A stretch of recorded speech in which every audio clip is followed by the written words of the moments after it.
Hi guys, welcome to பேப் channel. இன்றைக்கி இந்த வீடியோவில் ரெசன் ஆர்ட் பற்றி பார்க்கலாம். ரெசன் ஆர்ட்டில் என்ன பண்ணலாம் அப்படின்னா கீ செயின்ஸ் பண்ணலாம். எனக்கு சம் ஆர்டர்ஸ் வந்திருந்தது கீ செயின்ஸ் வேணும்னு சொல்லிட்டு. ஸோ அதுக்கு சம் கிளிட்டர்ஸ் ஆட் பண்ணி கஸ்டமைஸ்டு தான் இது. ஸோ அவங்க கேட்ட கலர்ஸில் எனக்கு வந்து செஞ்சு கொடுக்க சொல்லியிருந்தாங்க. ஸோ அவங்களுக்கு பிடிச்ச கலர் என்னன்றதையும் மென்ஷன் பண்ணியிருந்தாங்க. ஸோ நம்ம அதுக்கு ரெசன் எடுத்துக்கலாம், 3:1 ரேஷியோவில் எடுத்துக்கலாம். ரெண்டு கலரையும் தனித்தனியாக ரெண்டு பவுலில் வந்து மிக்ஸ் பண்ணிக்கலாம். ரேஷியோ வந்து 3:1 இதில் எடுத்துகிட்டு அதை ரெண்டாக ஸ்ப்ளிட் பண்ணி வச்சுக்கிட்டோம். கீ செயின்ஸ்க்கு எவ்வளோ வேணுமோ அதுக்கு தகுந்த மாதிரி ஸ்ப்ளிட் பண்ணி வச்சாச்சு.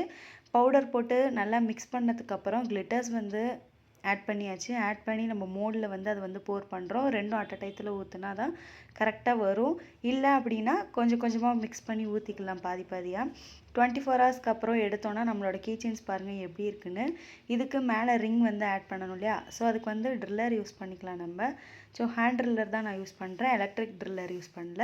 ஸோ ஹேண்ட் ட்ரில்லர் யூஸ் பண்ணி ட்ரில் பண்ணி மேலே வந்து ஐ ஊக் கொடுக்கணும். ஐ ஊக் கொடுத்து நம்ம கட்ரு இருக்கு இல்லையா, கட்ரு யூஸ் பண்ணி ஐ ஊக் ஃபிக்ஸ் பண்ணுறோம். ஃபிக்ஸ் பண்ணிவிட்டு நெக்ஸ்ட் வந்து ரிங்ஸ் எல்லாமே ஆட் பண்ணுறோம். ஃபைனல் அவுட்புட் வந்து ரொம்ப நல்லாவே வந்திருக்கு. அவங்க வந்து கஸ்டமர் வந்து நேம் எழுதி கேட்டிருந்தாங்க. ஸோ அதுக்காக நேமும் ரெடி பண்ணியாச்சு. பாருங்கள் எப்படி எழுதலாம்னு சொல்லிட்டு நேம் மார்க்கர் வச்சு நேமும் எழுதியாச்சு. கஸ்டமர் ரொம்ப ஹாப்பியாக ஃபீல் பண்ணாங்க. ஏன்னா சூப்பராக வந்திருந்தது, அவுட்கம் வந்து சூப்பராகவே இருந்தது. உங்களுக்கும் பிடிச்சிருந்ததுன்னா ஆர்டர் பண்ணுங்கள். தேங்க்ஸ் ஃபார் வாட்சிங். Subscribe my channel. Bye bye.